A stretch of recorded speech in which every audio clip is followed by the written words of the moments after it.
बच्चों, तो तैयार हो जाइए हमारा नया लेक्चर पढ़ने के लिए। आज हम लोग पढ़ने जा रहे हैं चैप्टर 2 का लेक्चर नंबर 11 और आज हम संधारित्र पर आधारित कुछ आंकिक प्रश्नों को करेंगे जो बोर्ड एग्जाम की दृष्टि से काफी महत्वपूर्ण है। तो जैसा कि पहला प्रश्न लिखा है, एक समांतर प्लेट संधारित्र की प्लेटों के बीच माध्यम वायु होने पर धारिता है 8 पिकोफैरड, यानी वायु में धारिता इसकी है 8 पिकोफैरड। तो नोट करते चलें, जो वैल्यू दे रखी है वायु में धारिता मान लेते हैं C0 है, वो है 8 पिकोफैरड। और यदि प्लेटों के बीच की दूरी आधी कर दी जाए और प्लेटों के बीच में 6 परावैद्युतांक वाला माध्यम रख दिया जाए तो धारिता कितनी हो जाएगी।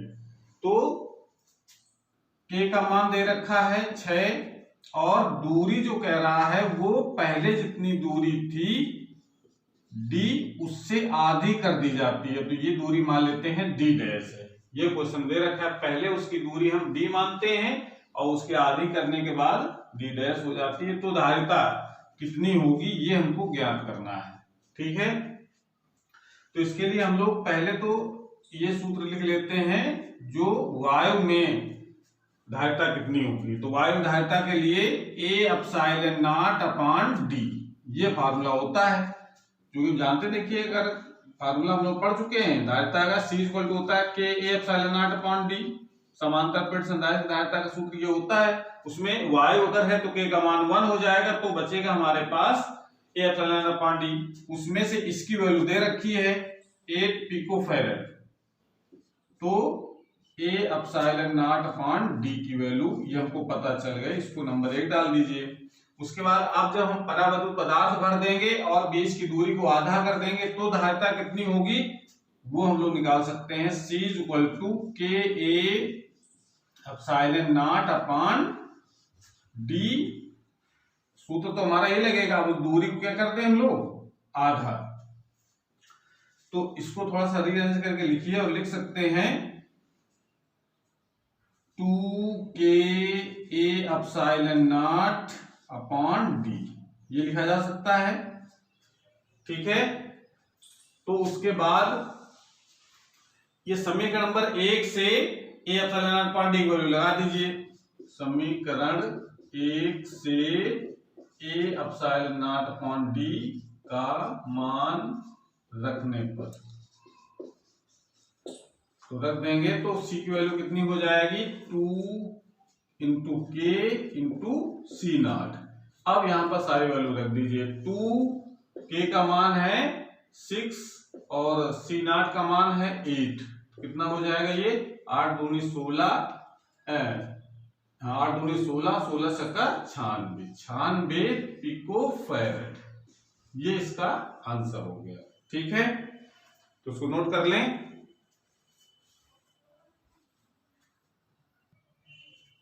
अगला क्वेश्चन है हमारा, A और B के बीच तुल्य धारिता बताना है। इसमें सर्किट दे रखा है, तो सर्किट वाले क्वेश्चन बहुत इंपॉर्टेंट है एग्जाम की दृष्टि से। तो पहले बिल्कुल आसान सा क्वेश्चन हम लोग देखते हैं कि कह रहा है कि A और B के बीच तुल्य धारिता। तो ये हमको देखना है कि कौन श्रेणी क्रम में है, कौन समांतर क्रम में है। तो हम ये बता चुके हैं आपको कि श्रेणी क्रम और समांतर क्रम की पहचान कैसे करते हैं। जहां पर आवेश बढ़ता हो वो हमारा होता है समांतर क्रम, और जहां आवेश न बढ़ता हो वहां पर श्रेणी क्रम होता है। तो जैसे अगर हम बिंदु A से अगर आवेश दें, या आपको केवल सोचना है बिंदु A और B के बीच निकालना, तो बिंदु A से आवेश दीजिए। अगर वो आवेश दो भागों बढ़ जाता है, देखिए कुछ इधर जाएगा कुछ इधर जाएगा, इसका मतलब ये दोनों जो भुजाएं होंगी हमारी वो कैसी होंगी समांतर क्रम में।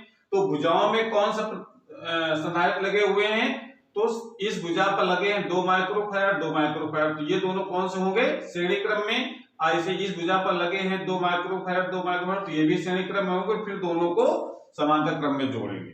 तो इसको कैसे हम लोग सॉल्व करेंगे, तो सॉल्व करने का तरीका ये कि आप चित्र की मदद से अगर देखते जाए, इसके इक्विवेलेंट अगर बनाए सर्किट तो क्या बनेगा। तो जैसे अगर मान लेते हैं C डैश, इन दोनों का कुल मान कितना होगा 2 माइक्रोफैरड 2 माइक्रोफैरड। तो इसमें हम लोग ये जानते हैं कि दो संधारित्र अगर श्रेणी क्रम में लगे हैं तो उसकी धारिता का सूत्र क्या होता है C1 अपान C1 प्लस C2, ये होता है फार्मूला।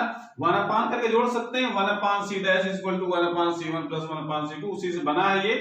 तो यहां से श्रेणी क्रम में क्या बन जाएगा, यहाँ 2 इंटू 2 अपान 2 प्लस 2, इसको सॉल्व करेंगे तो ये इक्वल टू हो जाएगा 1 माइक्रोफैरड। यानी ये जो 2 और 2 कैसे लगे हुए हैं, श्रेणी क्रम में, और ये जो दोनों है ये भी श्रेणी क्रम में है, तो इनका भी मान हो जाएगा। तो ये मान लेते हैं, इसका भी मान हो गया इतना ही, 2 इंटू 2 अपान 2 प्लस 2 करके निकाल सकते हैं, ये भी 2 प्लस 2 होगा नीचे, तो ये हो जाएगा, ये भी 4 अपान 4 हो जाएगा, 1 माइक्रोफैरड ये भी हो गया। अब ये दोनों भुजाएं कौन से क्रम में है, तो अगर देखें इसका परिपथ कैसे बना सकते हैं हम लोग, ये दोनों 2 और 2 को जोड़ दिया तो कितने हो गए, 1 माइक्रोफैरड, और दूसरे वाले भुजा में जोड़ दिया, ये भी 1 माइक्रोफैरड हो गया। ठीक है, अब ये दोनों कौन से क्रम में हो गए, समांतर क्रम में। तो A और B के बीच, A व B के बीच तुल्य धारिता कितनी हो जाएगी, तुल्य धारिता C इक्वल टू, अब दोनों समांतर क्रम में हैं तो सूत्र कौन सा लगेगा, C1 प्लस C2 का। तो यहां C1 कितना है, C डैश, और C2 कितना है, C डबल डैश। इन दोनों को जोड़ देंगे तो ये वैल्यू हमारी हो जाएगी 1 प्लस 1 बराबर 2 माइक्रोफैरड। ये इसका आंसर हो जाएगा। बात क्लियर हो गई, चलिए ठीक, नोट कर लें इसको।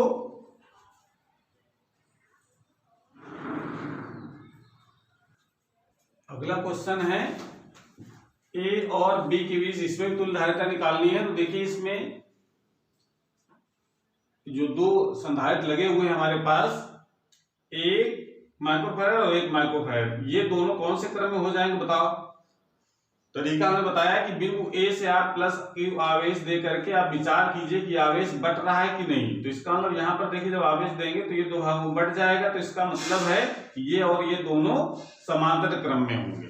और जब दोनों समांतर क्रम में जब बना देंगे तो इसका मान कितना हो जाएगा, देखिए समतुल्य परिपथ अगर बनाना चाहे, दोनों समांतर क्रम में जोड़ दें तो समांतर क्रम जोड़ने पर एक संधारित्र बचेगा जिसको तुल्य धारिता हम लोग कहते हैं, और दूसरा ये वाला मान बचेगा 2 माइक्रोफैरड। तो ये पता है हमको, ये वाला मान हम लोग निकाल लेते हैं।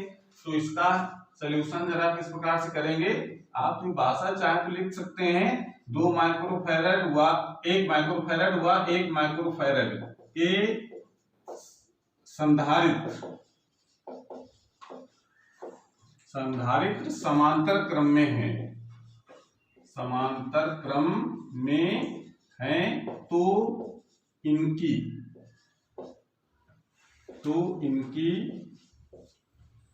तुल्य धारिता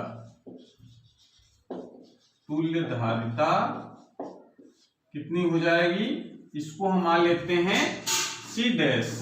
कितनी हो गई, अब दोनों समांतर क्रम में है तो समांतर क्रम में सिंपली क्या होता है, दोनों को जोड़ दिया जाता है। तो 1 प्लस 1 कितना हो गया, 2 माइक्रोफैरड। ठीक है, अब उसके बाद इसका मतलब ये भी 2 माइक्रोफैरड का हो गया। अब इन दोनों हमको दिख रहे हैं कि A और B के बीच अब कैसे दोनों लगे हुए हैं, श्रेणी क्रम में। तो इसका मतलब लिख सकते हैं कि C डैश जो निकाला है, C डैश व 2 माइक्रोफैरड, ये वाला, ये तो C डैश हो गया हमारा जो मान रहे हैं, और ये 2 माइक्रोफैरड पहले से लगा था। ये दोनों कैसे हैं, श्रेणी क्रम में हैं, श्रेणी क्रम में हैं। तो A व B के बीच तुल्य धारिता C बराबर कितनी हो जाएगी। अब श्रेणी क्रम वाला सूत्र क्या होता है, जो कि C इक्वल टू होता है C1 C2 अपान C1 प्लस C2, ये वाला सूत्र लगा दें।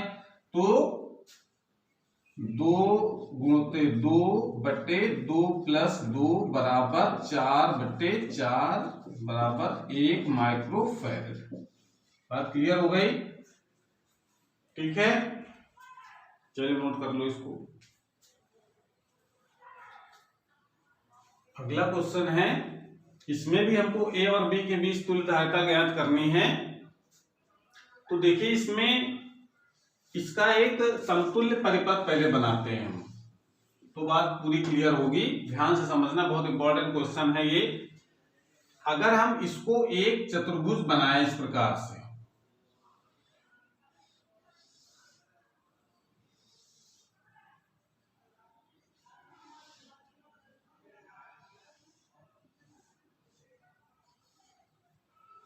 और इन भुजाओं पर ये लगा देते हैं 6 माइक्रोफैरड।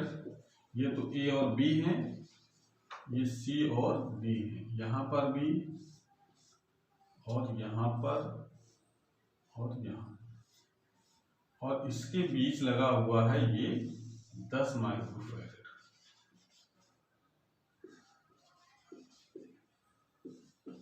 ये 6 माइक्रोफैरड के हैं। तो कह रहा है ए और बी के बीच तुल्य धारिता बताओ। तो अगर इसको हम इस तरीके से बना सकते हैं कि नहीं, इसको थोड़ा सा अगर खींच दें हम ये वाले हिस्से को, तो ऐसा दिखने लगेगा। तो बिल्कुल एकदम सेम चित्र, इसका बिल्कुल एकदम सेम चित्र ये बना है, केवल डिजाइन में अंतर किया गया है। तो ऐसा जब भी किसी चतुर्भुज की भुजाओं पर अगर संधारित्र लगे हों और उसके एक विकर्ण के सिरों के बीच अगर हमको धारिता ज्ञात करनी हो, तो ये जो सी और डी के बीच जो लगा हुआ है, यानी दूसरे विकर्ण पर जो लगा हुआ संधारित्र है, वो प्रभावहीन हो जाता है। लेकिन हर समय नहीं होता है, ध्यान रखना है, हर समय नहीं होता है। तभी होता है जब इन भुजाओं पर लगे, यानी इसको अगर हम मान लेते हैं C1, इसको मान लेते हैं C2, इसको मान लेते हैं C3, इसको मान लेते हैं C4। तो यहां पर क्या होता है, C1 अपान C2 बराबर C3 अपान C4। ये करके चेक कर लेते हैं कि संगत भुजाओं पर लगे हुए संधारित्रों का अनुपात क्या है। तो यहां पर चेक कर सकते हैं हम लोग, 6 अपान 6 इक्वल टू 6 अपान 6 आएगा, यानी 1 इक्वल टू 1, यानी दोनों तरफ बराबर आ गया। इसका मतलब है कि ये जो परिपथ हमारा है, ये परिपथ व्हीट स्टोन सेतु से व्हीट स्टोन सेतु के सिद्धांत से संतुलित है।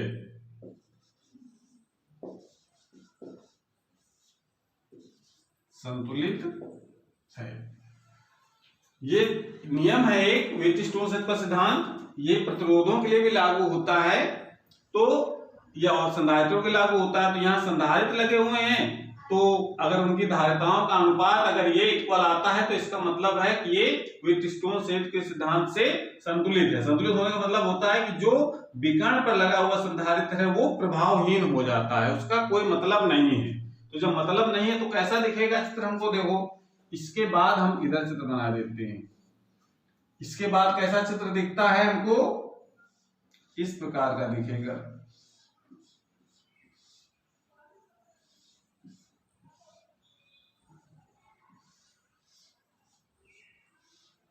ये सिचुएशन हो जाएगी, ये हमारा ए हो जाएगा इधर तरफ, और ये हो जाएगा बी, ये हो जाएगा सी, और ये हो जाएगा डी।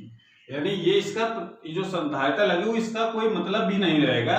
तो एक लाइन लिख सकते हैं हम लोग, लिखा है अतः है 10 माइक्रोफैरड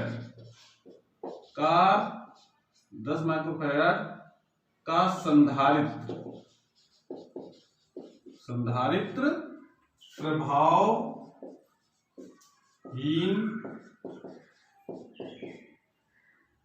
हो जाएगा। ठीक है, ये सेंटेंस आपको याद रखना है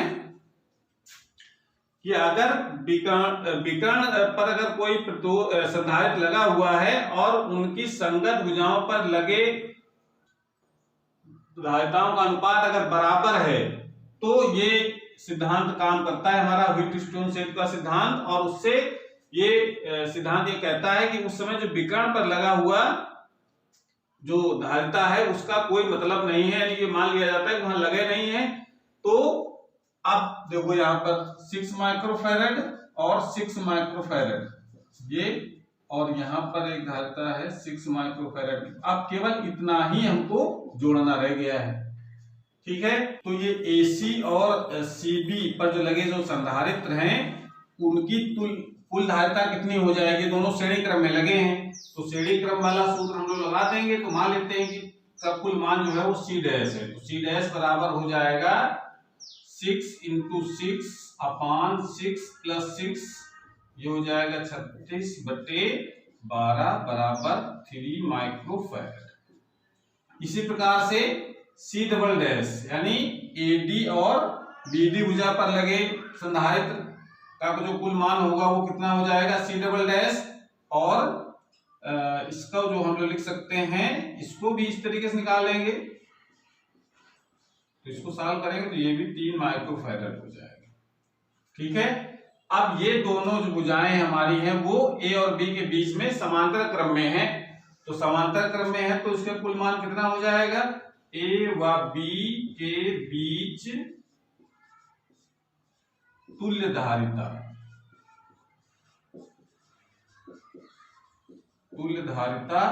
C = लिख सकते हैं C dash + C double dash, तो ये मान हो जाएगा 3 + 3 बराबर 6 माइक्रोफैरड। ये आंसर हो गया इसका, ठीक है। तो क्लियर हो गया ये। इसमें आपको व्हीटस्टोन सेट का सिद्धांत यूज करना है। सिद्धांत हमको पता है कि अगर किसी चतुर्भुज में अगर चारों भुजाओं पर अगर संधारित्र लगे हैं और उनका अनुपात यानी C1/C2 बराबर C3/C4 अगर हैं, अनुपात अगर बराबर हैं, तो ये जो विकर्ण पर लगा हुआ एक संधारित्र है उसका कोई अर्थ नहीं रहता है, यानी वो लगा हुआ संधारित्र प्रभावहीन हो जाता है। तो अब केवल इसके बाद ऐसा चित्र हमको दिखता है, और उस चित्र की मदद से फिर हम देखते हैं कि ये 6 माइक्रोफैरड हमारे श्रेणी क्रम में है, तो इनकी कुल धारिता कितनी हो गई, 3 माइक्रोफैरड। उसके बाद ये दोनों भुजाओं पर जो लगे इस भुजा पर जो लगे हैं संधारित्र वो दोनों भी श्रेणी क्रम में है, इनका मान भी 3 माइक्रोफैरड हो जाएगा। और अब ये दोनों भुजाएं कैसी हैं, समांतर क्रम में है, तो समांतर क्रम में सीधे जोड़ दिया जाएगा, तो 3 और 3 6 माइक्रोफैरड हो गया। क्लियर हो गई बात। तो इस चीज का ध्यान रखेंगे। अगर नहीं समझ में आया क्वेश्चन तो एक बार फिर इसको वीडियो को बैक करके देखें और समझें, ठीक है, नोट कर लें। अगला क्वेश्चन है, इसमें भी हमको A और B के बीच तुल्य धारिता ज्ञात करनी है, लेकिन देखिए इसमें जो सर्किट बना हुआ है वो काफी हमको जटिल दिखाई पड़ रहा है, तो इसको हम कैसे आसानी से सॉल्व करेंगे इस चीज को ध्यान से समझेंगे। तो पहले हम क्या करें, ऐसे तो हम नहीं जान पाएंगे कौन श्रेणी क्रम कौन समांतर क्रम में है। जब हम इससे संबंधित एक सरल परिपथ बनाएंगे तो स्पष्ट दिखता है कि कौन श्रेणी क्रम में लगे हैं कौन समांतर क्रम में लगे हैं। तो इसके समतुल्य परिपथ पहले हम लोग ड्रा कर लेते हैं। तो ऐसा अगर कहीं चित्र दिख रहा हो तो उसका समतुल्य परिपथ ड्रा करने का तरीका यह है कि आप पहले 4 पॉइंट बना लो, A पॉइंट, B पॉइंट और C पॉइंट और D पॉइंट, ठीक है। अब इन्हीं बिंदुओं के बीच में जो जो धारिताएं लगी हैं उनको लगा दें। तो जैसे A और D के बीच में 4 माइक्रोफैरड है, तो A और D के बीच में 4 माइक्रोफैरड लगा दें, और A और C के बीच में जो लगा हुआ है A और C के बीच में 4 माइक्रोफैरड। क्लियर हो रही बात। उसके बाद C और B के बीच में, तो C और B ये इसके बीच में लगा है 8 माइक्रोफैरड, तो 8 माइक्रोफैरड लगा देंगे।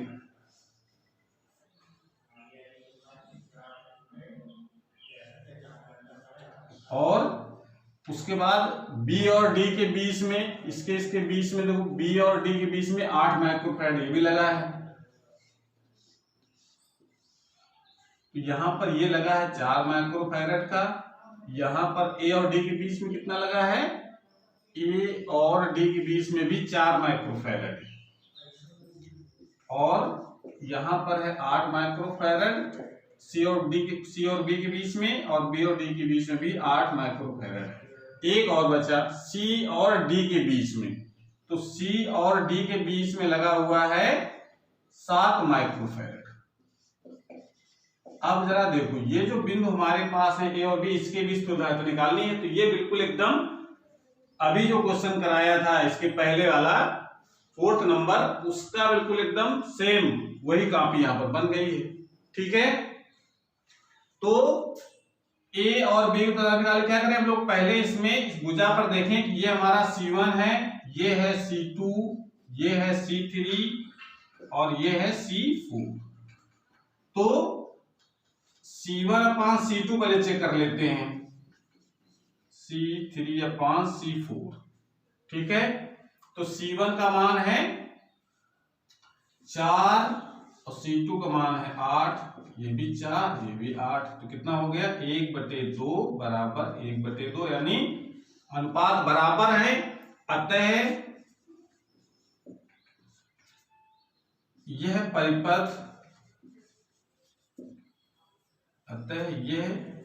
परिपथ, व्हीटस्टोन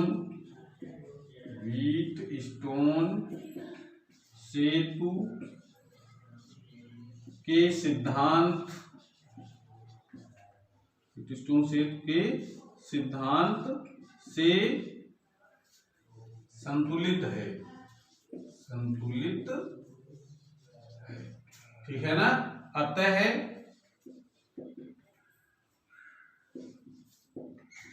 संधारित्र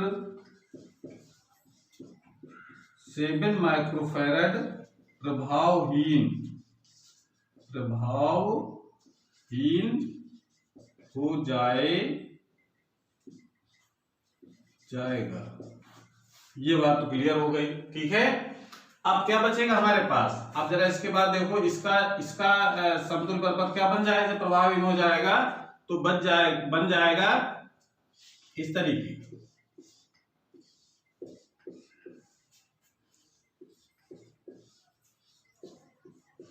ये पॉइंट हमारे हैं ए, ये पॉइंट है बी, ये है 4 माइक्रोफैराड, ये है 8 माइक्रोफैराड, ये है 4 माइक्रोफैराड और ये है 8 माइक्रोफैराड। तो इसके बाद हम ये वाला चित्र देख लें, तो आप लोगों को स्पष्ट दिखने लग रहा है 4 और 8 कौन से क्रम में है, श्रेणी क्रम में। ये भी 4 और 8 श्रेणी क्रम में है, तो पहले श्रेणी क्रम निकाल लेते हैं हम लोग। तो इसको यहां देखते हैं, 4 माइक्रोफैराड व 8 माइक्रोफैराड, ये कौन से क्रम में है, श्रेणी क्रम में है। तो इनकी धारिता कितनी हो जाएगी, इसको मान लेते हैं C', तो ये हो जाएगा, हम लगा देते हैं हम लोग C1 C2/C1 + C2 वाला, तो ये हो जाएगा 4 × 8/4 + 8, कितना हो गया 8 चौको 32/12, तो 8 चौको 32, तो ये हो जाएगा 4 से 8 4 3 12, चलो 8 32, 8/3 माइक्रोफैराड। ठीक है, इसी प्रकार जरा यहां पर जो लगे हुए हैं इनका भी मान इतना ही हो जाएगा, तो C" का मान भी हमारा इतना ही हो जाएगा, 8 माइक्रोफैराड, 8/3 माइक्रोफैराड, यानी इसका दोनों का जोड़ भी हमारा 8/3 माइक्रोफैराड होगा, और इन दोनों को जोड़ेंगे जब हम श्रेणी क्रम में, तब भी हमारा 8/3 माइक्रोफैराड आएगा। तो कुल धारिता कितनी हो जाएगी, तो कुल धारिता C = क्या हो जाएगा, C' C', जोड़ दें इसको, C बराबर मान आ जाएगा 8/3 + 8/3 = 16/3, 3 माइक्रोफैराड। क्लियर हो गए? तो ठीक है, ये इसको नोट कर लें।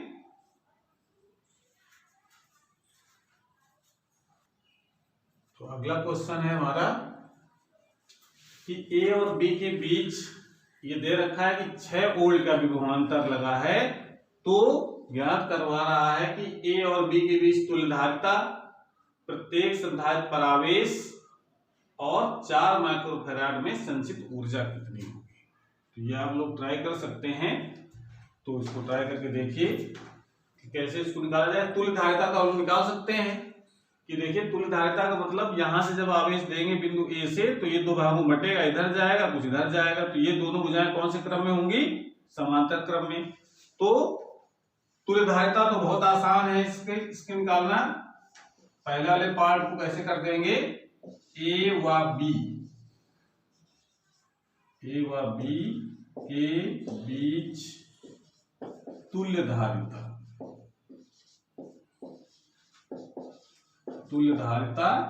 C इक्वल टू क्या हो जाएगा, C1 प्लस C2। दोनों हमारे कौन से क्रम में है? समांतर क्रम में। समांतर क्रम का सूत्र होता है C1 प्लस C2। तो C1 इसको हम मान लेते हैं कि ये हमारा C1 है और ये है C2। ठीक, तो इसको जोड़ दें, 2 प्लस 4 बराबर 6 माइक्रोफैराड। ये तो इसकी कुल धारिता निकाल ली हमने। ठीक है, उसके बाद एक आंसर तो हो गया। दूसरा कह रहा है प्रत्येक संधारित्र पर आवेश बताओ कितना होगा। तो देखिए, जब दोनों समांतर क्रम में लगे तो समांतर क्रम में जानते हैं कि आवेश अलग अलग होता है, तो कितना कितना आवेश होगा। तो पहले तो ये निकालो कि इसमें जो है, चलो इस क्वेश्चन नंबर डाल लेते हैं पहले ही। दूसरा क्वेश्चन का आंसर है, तो इसमें देखो आवेश कह रहा है, तो देखिए ये चीज ध्यान रखना है कि ये जो समांतर क्रम में लगे हुए हैं और दोनों संधारित्र ए और बी के बीच लगे। भाई ये वाला भी संधारित्र हमारा ए और बी के बीच लगा है और ये वाला संधारित्र भी ए और बी के बीच लगा है। तो इसका मतलब ये है कि दोनों संधारित्रों के सिरों के बीच जो विभवांतर होगा वो बराबर होगा। उसका मान कितना होगा, 6 वोल्ट। इस समांतर क्रम में लगे हुए संधारित्र होते हैं, उनके बीच विभवांतर कितना होता है, इक्वल, बराबर होता है। तो दोनों समांतर क्रम में ही है, इसका मतलब है कि ये विभवांतर दोनों में 6-6 वोल्ट ही रहेगा। ठीक है, तो जब विभवांतर पता है, संधारित्र की धारिता पता है, तो आवेश कितना हो जाएगा। तो पहले वाले संधारित्र पर आवेश कितना होगा, Q1 बराबर C1V। बात क्लियर हो कि नहीं? Q इक्वल टू होता है CV, तो Q इक्वल टू Q1 पहले संधारित्र पर निकालना है, तो C1 इंटू V। C1 का मान कितना है, 2 माइक्रोफैराड और इंटू 6 वोल्ट विभवांतर लगा हुआ है, तो ये हो जाएगा 12 माइक्रोकूलाम। क्योंकि ये C का मान माइक्रो में दिया है, तो आवेश भी माइक्रोकूलाम में आएगा। तो ये हमारा एक आंसर तो ये हो गया, एक संधारित्र पर आवेश यानी 2 माइक्रोफैराड पर। और Q2 दूसरे संधारित्र पर आवेश कितना हो जाएगा, C2V। तो C2V करेंगे तो 4 इंटू 6 बराबर 4 24 माइक्रोकूलाम। ये C देखिए, यहाँ पर C जो संधारित्र की धारिता नहीं लिखी गई, यहाँ पर क्या लिखा गया है, कूलाम। ठीक है, एक कूलाम है, माइक्रोकूलाम दोनों लिखा है। एक आंसर ये हो गया। तो दोनों पर आवेश, एक में 12 होगा, दूसरे में 24 होगा। ठीक है, उसके बाद इसमें जो थर्ड पार्ट कहता है, उसमें देखिए हम लोग कर सकते हैं। कह रहा है कि 4 माइक्रोफैराड में संचित ऊर्जा बताओ क्या होगी। तो संचित ऊर्जा का निकालना है, तो U इक्वल टू हम यहां पर लिख सकते हैं 1/2 Q²/C। ये फार्मूला होता है, एक फार्मूला होता है 1/2 CV², एक फार्मूला होता है 1/2 QV। ये 3 फार्मूले होते हैं, 3 में से कोई फार्मूला लगा करके आंसर निकाला जा सकता है। कि इस पर अगर हम ये पहला वाला फार्मूला अगर लगाते हैं तो इससे भी आंसर आ जाएगा, ये वाला लगाते हैं तो इससे भी आएगा, ये वाला लगाते हैं तो इससे भी आएगा। तो इसको एक लगाइए इसमें कुछ लगाने से, बहुत सारे लगाने से मतलब नहीं है। आप यहाँ पर केवल एक फार्मूला यूज कीजिए, और फार्मूला हम लोग यूज करते हैं CV²। तो C कौन सा है, C2 ले रहे हैं, और पोटेंशियल हमारे पास 6 वोल्ट है। यहाँ पर वैल्यू लगा दें, 1/2 C का मान है, C2 कितना, 4 माइक्रोफैरड। तो इसको चाहे तो 4 माइक्रोफैरड को जूल में चेंज कर लें, 10⁻6, और V 6 का स्क्वायर, तो हो जाएगा 2 से इसको काट दें, 2 दूनी 4, तो कितना बचेगा, 2 × 36 हो जाएगा, गुणते 10 की घात -6, या इसको लिख सकते हैं 36 दूनी 72 × 10⁻6 जूल लिखा जा सकता है। तो इस प्रकार से, चाहे मुझे 3 फार्मूला लिखे, तीनों में से कोई भी फार्मूला लगा करके इसका आंसर निकाला जा सकता है। तो इस प्रकार से इस क्वेश्चन को करेंगे। तो ऐसे बहुत सारे आपको किताब में ऐसे बहुत सारे क्वेश्चन दिए होंगे जहां पर आवेश पूछता है, विभवांतर भी पूछता है कभी कभी क्वेश्चन में, कि विभवांतर अलग अलग धारिताओं पर कितना होगा। तो यहाँ चूंकि समांतर क्रम में लगे थे, इसलिए तो यहाँ पर विभवांतर दोनों में सेम था। अगर ये श्रेणी क्रम में लगे होते, जैसे श्रेणी क्रम वाला क्वेश्चन हम लेंगे, अगला क्वेश्चन श्रेणी क्रम वाला होगा, तो उसमें विभवांतर कितना होगा ये भी हम लोग याद करना सीखेंगे। इसको नोट कर लें। तो अगला क्वेश्चन हमारा है कि वही दोनों संधारित्र जो पिछले वाले क्वेश्चन में थे, उन्हीं को हमने क्या जोड़ दिया है, श्रेणी क्रम में, और वोल्टेज लगा दिया है 120 वोल्ट ए और बी के बीच में। तो कह रहा है तो बताना है ए और बी के बीच तुल्यधारिता कितनी होगी, और प्रत्येक पर आवेश कितना होगा, और विभवांतर कितना होगा दोनों धारिताओं के बीच में, और संचित ऊर्जा कितनी होगी 4 माइक्रोफैरड। देखिए इसमें पहला वाला पार्ट तो आप लोग बिल्कुल एकदम ओरली कर सकते हैं कि 2 माइक्रोफैरड और 2 माइक्रोफैरड कौन से क्रम में लगे हैं, कौन से क्रम में लगे हैं भाई, श्रेणी क्रम में। और श्रेणी क्रम का सूत्र हमको पता है, यानी लिख सकते हैं 2 माइक्रोफैरड व 4 माइक्रोफैरड श्रेणी क्रम में है। तो श्रेणी क्रम में है तो धारिता कितनी हो जाएगी, तो ए व बी के बीच तुल्य धारिता C इक्वल टू क्या हो जाएगा, C1 C2 अपान C1 प्लस C2। श्रेणी क्रम का सूत्र तो होता है ये। इसमें वैल्यू लगा दें, 2 × 4/2 + 4 कितना हो गया, 4 दूनी 8/4 2 6, यानी इसको लिख सकते हैं 4/3। 2 से काट दें इसको, 2 3 6, 2 चौको 8, 4/3 माइक्रोफैरड। ये तो हमने निकाल लिया इसकी कुल धारिता। एक आंसर तो ये हो गया। अब दूसरा जो पार्ट कह रहा है, देखिए दूसरे पार्ट में क्या कह रहा है कि प्रत्येक पर आवेश बताओ। अब देखिए पता है, तो दोनों श्रेणी क्रम में लगे हैं, तो आवेश क्या होगा दोनों में, सेम। जितना एक में होगा उतना ही दूसरे में होगा। तो प्रत्येक संधारित्र पर आवेश Q इक्वल टू क्या होता है, CV।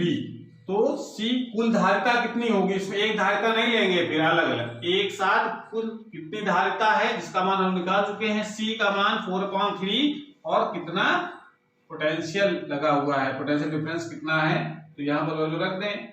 C का मान है 4/3 और V का मान है 120।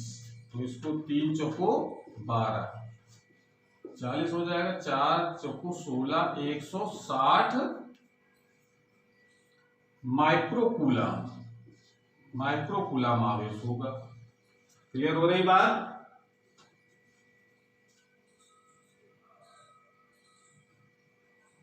उसके बाद इसमें थर्ड पार्ट कह रहा है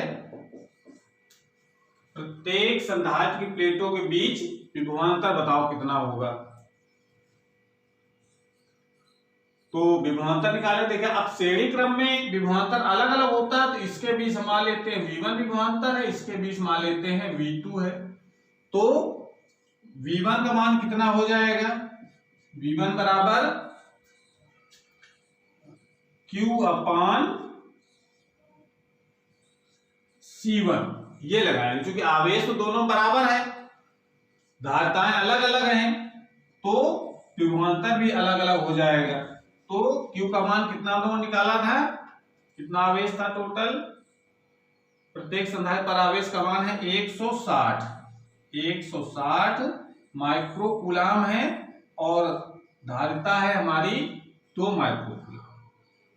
तो ये कितना हो जाएगा, काट दीजिए, 2 8 16 80 वोल्ट आएगा आंसर। ये दोनों माइक्रो में कट जाएंगे तो आंसर वोल्ट में आएगा, माइक्रो वोल्ट नहीं लिखेंगे, क्योंकि ये भी माइक्रो कूलाम है, ये भी माइक्रो फैराड है, दोनों कट गए तो वोल्ट में बचेगा आंसर। एक तो ये आंसर हो गया। दूसरा कह रहा है, दूसरा पार्ट इसका है कि V2 बताओ कितना होगा। तो V2 भी हम लोग इसी वाले तरीके से निकाल सकते हैं, Q अपान C2 करके। तो 160 बटे 4, 4 चौको 16 वोल्ट, 4 से काट, 4 चौको 16, तो 40 बचेंगे, 40 वोल्ट। ये आंसर हो गया। अगला पार्ट कह रहा है कि 4 माइक्रोफैराड संचित ऊर्जा। तो संचित ऊर्जा का फार्मूला लगा देंगे 1/2 CV², फिर लगा दीजिए यहाँ पर 1/2। अब C2 कर दीजिए यहाँ फार्मूले में अपने, C2 1/2 इंटू C2 का मान है 4, और इसको चेंज कर लीजिए उसमें फैराड में, तो 10⁻⁻⁶ का मल्टीप्लाई V कितना है 120। तो 120 नहीं, 120 तो टोटल है, इसके सिरों के बीच कितना है, तो आप यहाँ पर भी V2 कर लो।